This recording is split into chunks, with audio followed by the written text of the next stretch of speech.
مرحبا، كيفكم؟ شو اخباركم؟ بتمنى تكونوا مناح وانتم عم تتابعوني بفيديو اليوم. بهذا الفيديو رح احكي عن موضوعين مهمين كتير بتمنى منكم تسمعوهم. اول موضوع انه انا بدي غير اسمي على اليوتيوب وشو سبب تغيير اسمي على اليوتيوب. الموضوع الثاني رح احكي لكم عن وفاة بابا وشو حاسه بعد وفاة بابا، وبدي كمان دردش مواضيع معكم بتمنى منكم تسمعوها. وبالنسبة لأول موضوع انه انا قررت غير اسمي على اليوتيوب، رح غير اسمي من رغد الأسطورة لرغد النبيلة. طبعا ليش اخترت اسم نبيلة؟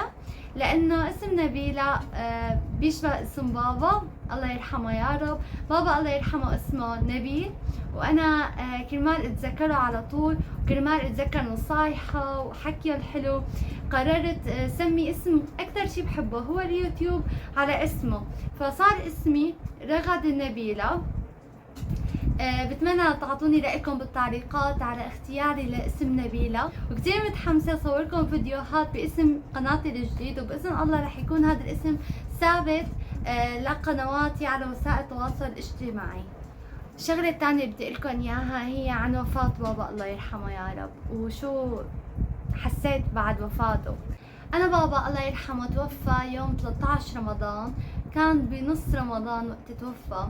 الله يرحمه يا رب ويرحم جميع موتى المسلمين يا رب. هلا بدي اخبركم عني انا، يعني عني انا شو صار فيني بعد وفاة بابا. حكي كتير صعب، بس ما في شي كلمات بتعبر المشاعر اللي حسيتها بعد وفاته. كانت أصعب الأيام مريتها. الحمد لله في كتير ناس وقفت معي ومع أهلي بهالمحنة الصعبة، بس بضل مو الألم لحظة الوفاة، ألم ما بعد الوفاة، يلي تتذكر أكتر حدا بتحبه، تتذكر أبوك يلي كان يعطيك الدعم وكان يعطيك القوة وكان الحنون لإلي. الله يرحمه يا رب ويصبرني على غيابه. طبعا يلي خلاني صور واحكي لكم هذا الكلام هو كرمال تسمعوه، لانه كتير بيهمني تسمعوا الحكي اللي بدي لكم اياه.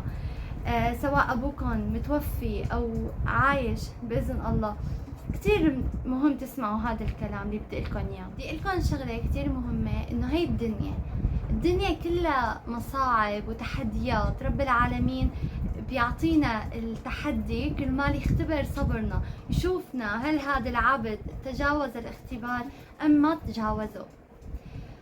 بتمنى رب العالمين يصبرني، لانه لازم اصبر، لازم اقوى، لازم اكون البنت القوية اللي لازم ابوها يفتخر فيها. الله يقوينا يا رب. بتمنى منكم تدعوا لي بالصبر والقوة، انه الله يصبرني ويقويني على هالدنيا يا رب. وان شاء الله كل حدا خسر امه او ابوه الله يصبره يا رب ويقويه، لازم يكون كتير قوي كرمال يكونوا اهله فخورين فيه. وكمان تذكروا شغلة كتير مهمة، انه قدوتنا رسول الله محمد صلى الله عليه وسلم خسر امه وابوه وكان يتيم الام والاب الله يرحمهم يا رب. فرسول الله تحمل وصبر، ونحن كمان لازم نتحمل ونصبر. وبالنسبة لأمهم وأبوهم عايشين الله يخليهم ياهم يا رب، يخلي لي أمي يا رب. إنه عطول احمد ربكم عليهم، وعطول انبسطوا فيهم، على طول قول الحمد لله رب العالمين والله يخلي لنا اياهم، لانه صدقوني هي اكبر نعمه الله بيعطيكم اياها. الله لا يحرم على حدا يا رب.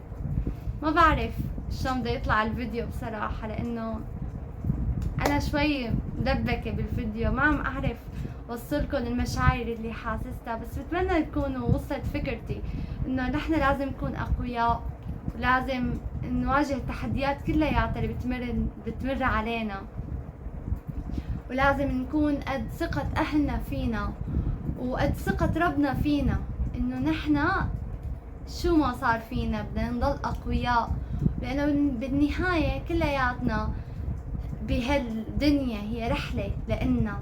نحنا بيتنا الأساسي هو بالدار الآخرة إن شاء الله بالجنة جميعا يا رب.